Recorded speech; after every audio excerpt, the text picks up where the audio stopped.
Welcome back, everybody, to this week's episode of Maximum Octane. Joining me today, my friend and colleague, Mr. Geoff Berman. And we had a guest scheduled for today, and they had to reschedule at the last moment. But since Geoff and I don't ever have any shortage of things to talk about, we said, we're just going to come on here and talk. So, hi, Geoff. How are you? I am fantastic, Kim. How are you today? I am great as well. Thank you for asking. I just came back from my son's wedding. Baby boy got married, and it was a very hectic, busy, joyous weekend and all that leaning up. But there were so many things that led up to the wedding that had convenience and things not so convenient that we thought it'd be a great time to talk about those things. And Geoff, you're a big proponent for customer service and don't take the backstage to the front stage and all of Dennis Snow's training from Disney. So why don't you talk about that for a minute? Because I think that really lends itself to what we're going to talk about, conveniences and things that you can offer to set yourself apart. So it's interesting you say that, because I think that a lot of times the people that we have at our front counter are really trying to do the very best job they can. I don't think anybody's intentionally trying to mess it up or create a problem. And I think we have good people. I think two things happen, though. One is a lot of times we hire people and they do a great job in whatever job we hire them for, and then we promote them to a level of incompetence. And what I mean by that isn't so much that they aren't great people. They are. But the job that they had, fixing cars, is not the same as the job they now have, selling service. It's a completely different skill set. And so we assume because they know cars, they're going to be great at the counter. While they will be great talking about cars, that doesn't necessarily mean they'll be great at the counter. And then you back that up with a business owner who essentially, a lot of them did the same thing, except what they did was they left the bays and bought a business and promoted themselves to a level of incompetence. That makes any sense.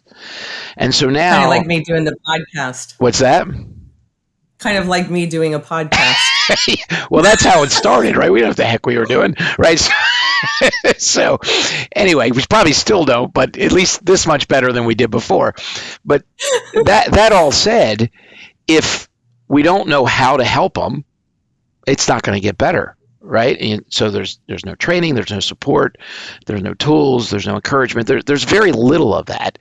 And then to make it worse, because I'm, mediocre at best, because I don't have any of those things.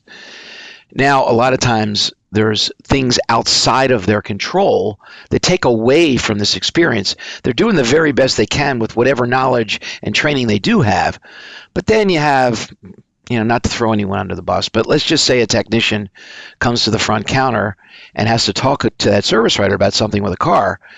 But instead of waiting and passing a note or saying, "See me when you have a second," he says, "This pile of crap you got me working on, blah, blah, blah," right in front of a customer or many, even though it isn't necessarily their car. That's a moment of backstage leaking onto the front stage. It's absolutely avoidable. And all that service writer is doing to try to improve this and build rapport is completely taken away as soon as that moment happens. I'm just making a note right now about what you're saying, because, that's so important. And one of the things that I think we fall short on is the convenience, and for both our internal and external customers. And for those of you that have listened before, that any staff employees I think of as internal customers, right? And we have to wow them and do all the same things that we do with our external customers, because if we're not doing those things with the internal customers, they're not in turn going to do it with the external, right? And it's so short-sighted of us to think that we can do whatever and treat people however inside, but then they're going to be like, wow, I'm motivated and really excited and I'm learning from what I see to treat our external people outside. The beatings will continue until morale improves, right? Yeah.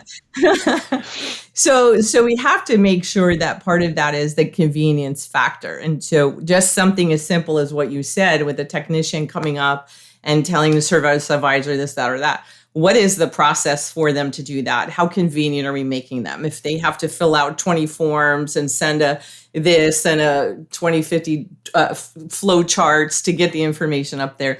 That's not convenient, and it's not going to wow the internal customer. And then in turn, they're not going to wow the external customers, right? So what are the things that we're doing to make things more convenient? Because there's things that are repeatable at the shop that happen all the time.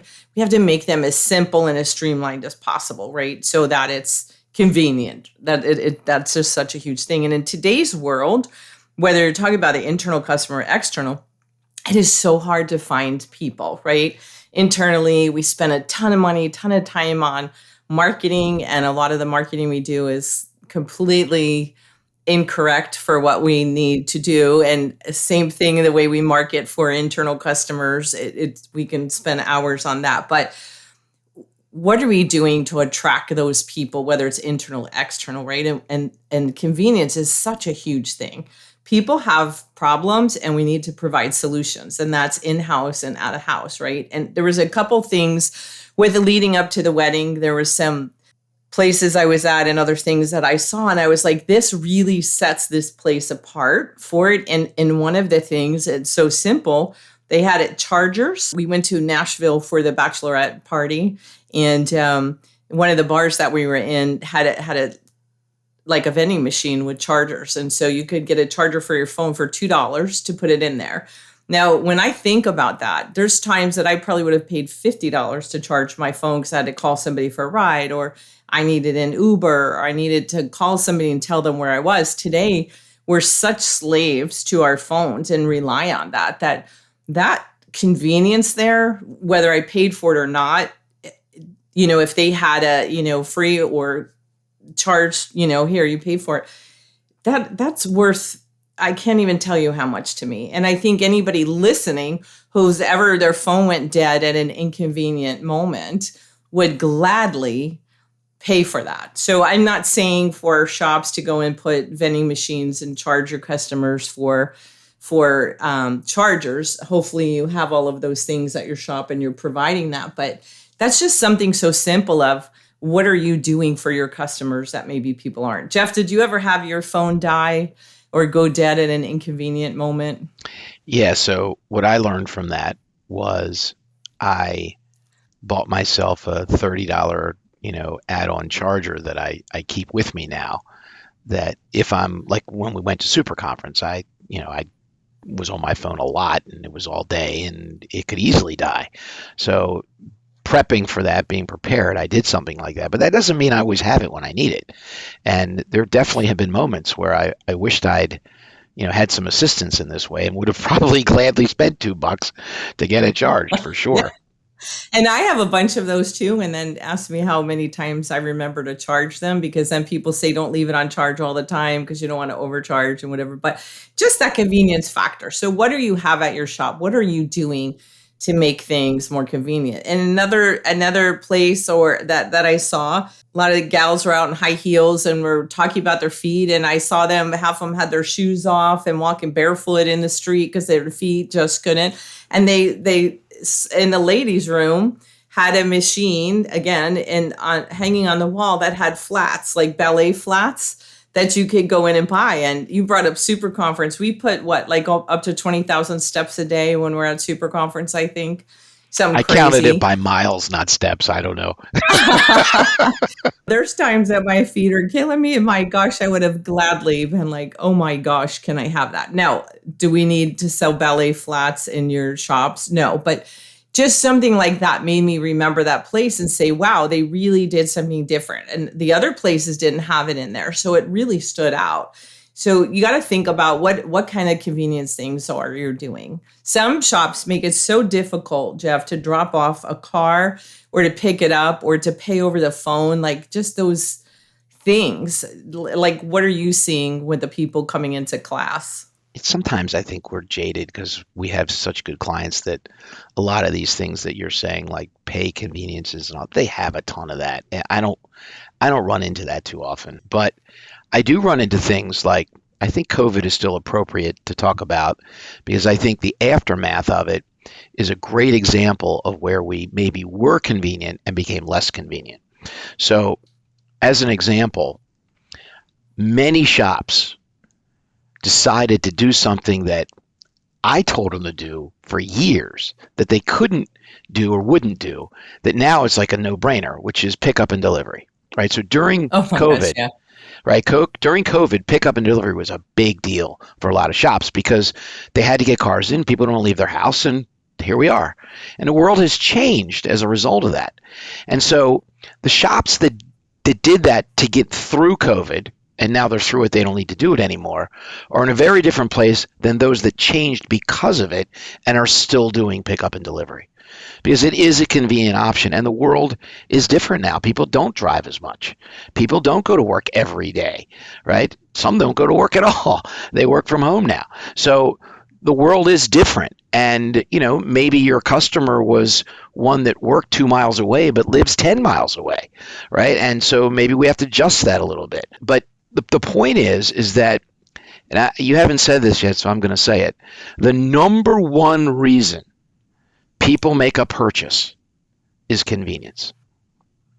You will go somewhere that you don't love going to because it's easy to get there and come home. You won't do that with everything, but if it's that convenient, you'll put aside other things because it's convenient.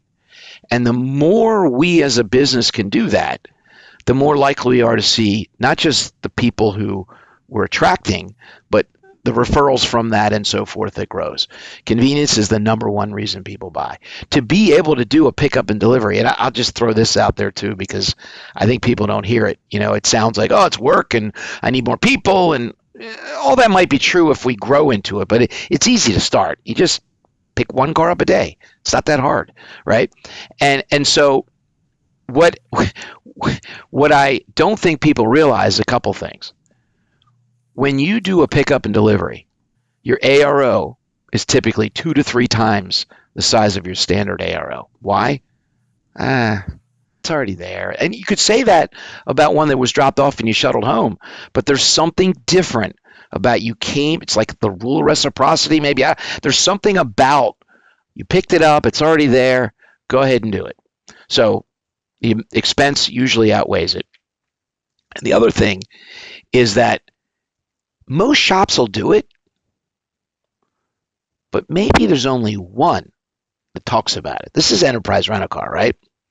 All rental car companies will pick you up, but only one tells you they'll pick you up. And as a result, who's going to get the business when they Google it, right? So I think, this is one example of convenience, but I think that very often we move into convenience options because we have no choice. And then when we do have a choice, we go back to the way we were before. Have you seen that? I do. Thinking about that, with the pickup, there's still so many shops hiding the keys on the left front tire, like under the floor. It makes me crazy. I mean, Napa and a lot of other companies have those beautiful lock boxes now you mount on the wall.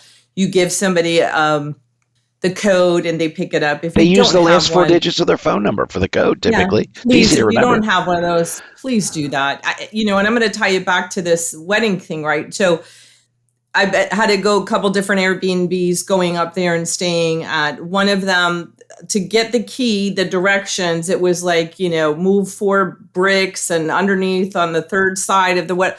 I'm out there. It's dark. I'm using my flashlight. And then the next one I went to just had a keypad, type in this code. Where do you think I'm going to rebook again if I have to go? The one that I had to crawl under rocks and schlep through the yard and, put my phone on in the dark, or the one that I just could enter the code on a keypad. And as silly as that sounds, it's the convenience when you're going somewhere you're tired. Who is ever excited about getting their car fixed or maintained and excited about picking it up? And so when you add all those extra layers onto it, it's crazy. Forbes they did a survey 70% of customers would pay more if they knew they would receive a convenient experience. 70%. There and it is. Convenience is a factor of both time and effort, right? Time and effort. So just think about that. It is so it's essential. It is essential today. So if you're not offering, and that's payments, and how do you pay, and do you truly have touchless pay? Because I see people say they have a touchless pay, but it's you call them and give them a credit card. That's not, you know, and you just mentioned something really important, Geoff, is you have to mention it. So we just did a survey not that long ago and found that most of our shops were offering the most amazing conveniences and things, pickup, delivery, true touchless, payment, picking up, just so many things. But they didn't say it anywhere. Nowhere did you see it on their website. You didn't see it in any of their social media posts. It's not in any of their marketing.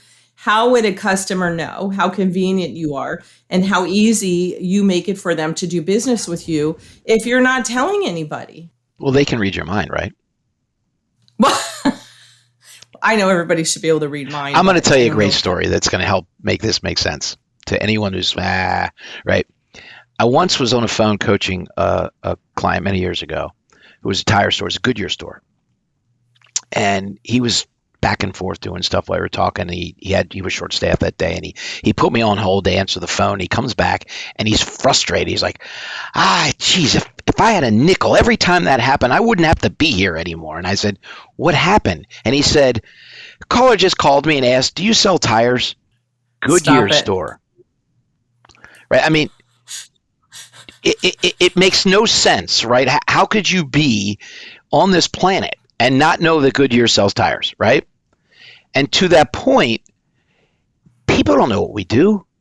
We got to constantly be reminding them of these things. And, what's printed on my invoice? They don't read it. You pointed to it once, maybe you highlighted it with a highlighter if that's, that's actually a good idea. Do it all the time. But we got to make sure that the things that really, really matter are constantly in front of them. And unfortunately, what I think most shop owners see that matters is two things: car and anything related to it, which doesn't matter, and price, which also doesn't matter. Right? It's value, quality, trust, and convenience. If those four things are happening, then they're going to do business with you. And convenience is the number one. Trust and convenience together is wow. And now we do a quality job, which I have to believe everybody listening is able to do and does do. And then if there's a value for what I purchase, great. But if I'm focused on a lower price, I can't hire great people. I can't provide these conveniences. And so I get wrapped up in that vortex of, I don't want to charge more because I'll lose customers. And that's where I think this becomes a big problem for a lot of people. It really is. And you have to put yourself in your customer's shoes. And I can tell you one thing, a great place to get insight is reading not only your Google reviews, but your competitors' Google reviews. And look at the things that customers complain about. I couldn't, they closed too early. They opened too late. There's a lot of things that will tell you in those reviews. You can learn so much from them, and not just your business, but others, and look at this stuff. And you have to also remember everybody's not wired the same, and what's convenient for you, Geoff, might not be a convenience for me, or it might not be important, right? So you have to have a variety. You have to have a variety. Let's even talk about when we contact a member to let them know, or a customer, that their vehicle's ready, or, it's time for their next appointment, or whatever it is. Some people love email. They want to get an email. To them, that's the convenience. They don't want to carry their phone around. They want to go once a day and check. Some people like a phone call. That's convenient to them. They don't want to have to read an email on their computer. Some people want to be text.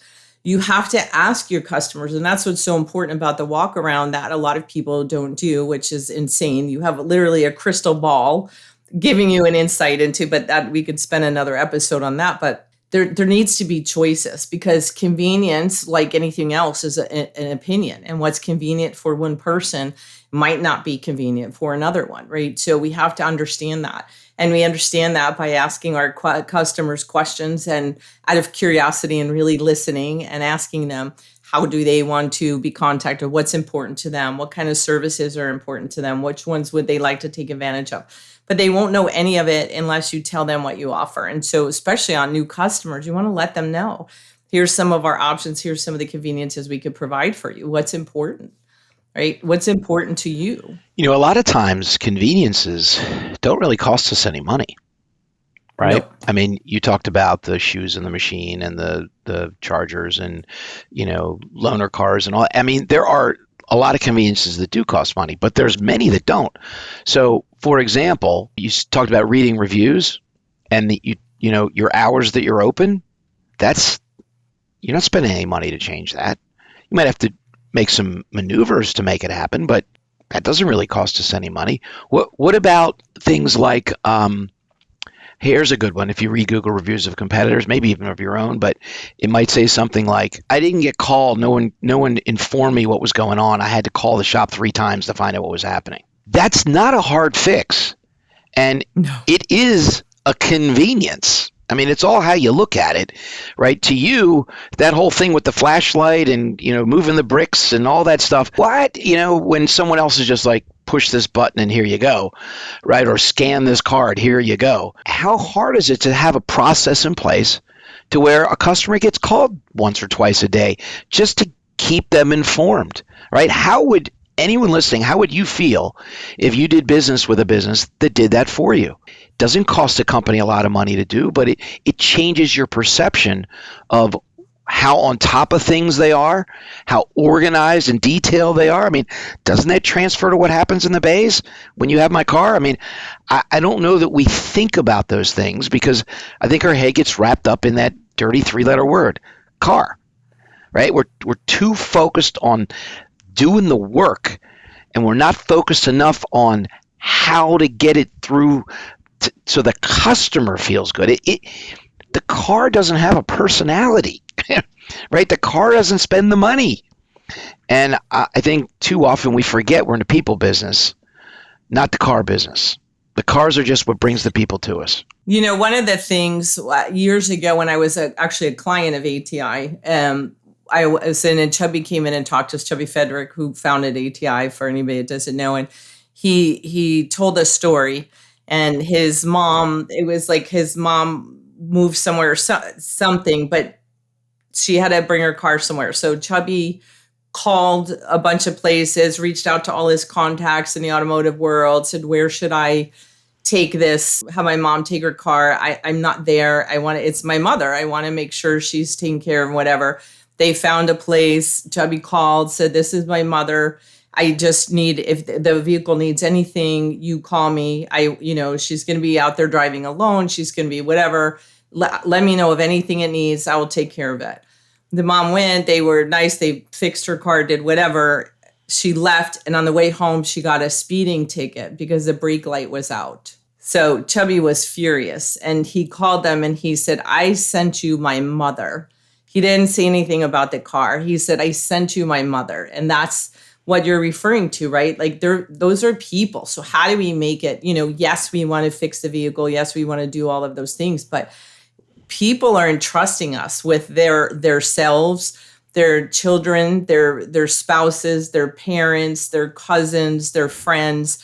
They're entrusting us to take care of the person. The car is really secondary. So we got to remember those things, and whatever we can do to set ourselves apart and make it more convenient for both internal, external customers. The world is crazy today. Everything seems to be getting more and more complicated with the world and the news and everything else that's going on, everybody's schedule.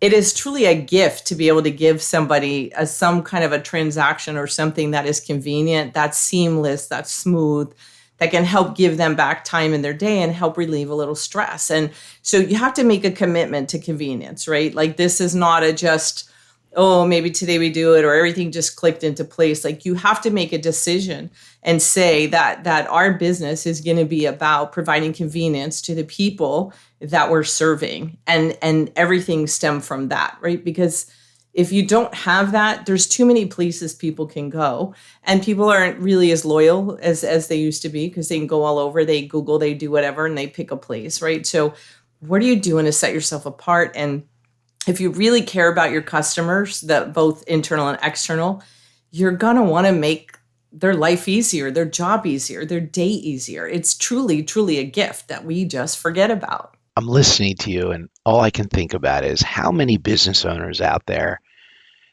grew up in this industry, never were a customer of their own business, and think they know what the customer wants. Or if they were, it was so long ago that they can't remember. Is that a fair statement? I would say it is a fair statement. So I guess in this, because I want them to come away with something they can actually do, and not just, okay, I found a few conveniences. The real truth is that the few things we talked about are probably the most obvious, but there's a lot of little things that we can do that only we know. And so what I would recommend is two things. You mentioned internal and external customers. I look at it a little differently. I see the external customers as people who come in and trade their dollars for our service, because that's really what it is. It's not for car repair, it's for service. And then we have people that come in and trade their service for our dollars. And all of them are important. And all of them have opinions, and all of them are part of this convenience world. How hard would it be to take a sampling of your better customers, or maybe mediocre customers, a different, we'll call them a focus group, and ask them, how can I make your experience more convenient? What do you think they might say? And even if they don't have answers, how cool would it be for them to think about how you're trying to help them, if nothing bad could come out of that? And I would suggest doing the same thing with your people. Instead of thinking because look, one brain ain't going to get us there. I know that. This one, no, I need help, right? So, I want to encourage my people. I want to encourage my customers to get involved in this. And when you bring your people in, they get more involved. That their ideas become something that happens. They're more engaged, and that just flourishes from there. So I think the big takeaway here is talk to your customers, talk to your staff. Find what these conveniences are, really listen, and try it, see what happens. Worst you can do is didn't work. Try something else.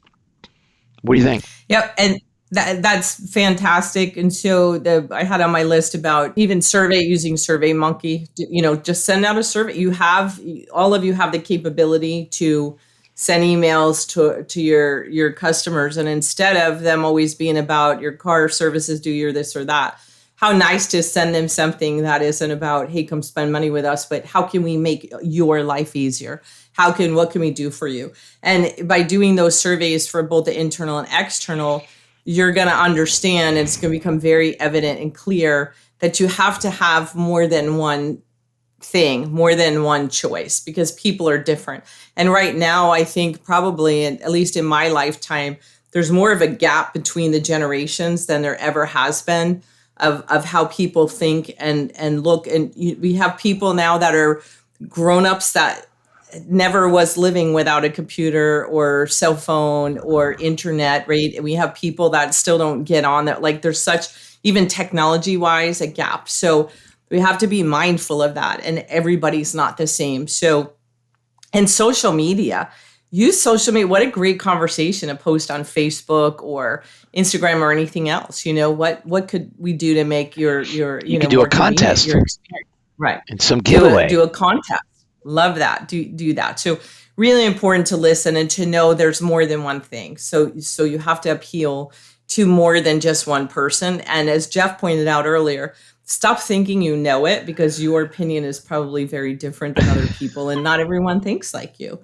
And just you have to make a conscious effort. You have to make a decision to say, this is what we're going to do. We are going to offer convenience, right? And then the other thing, to make sure you read those Google reviews and really read them, and with an open mind, and read them for other businesses as well. And pay attention to what people complain about or say, because that's going to give you a lot of the answers in there as well. Sounds great.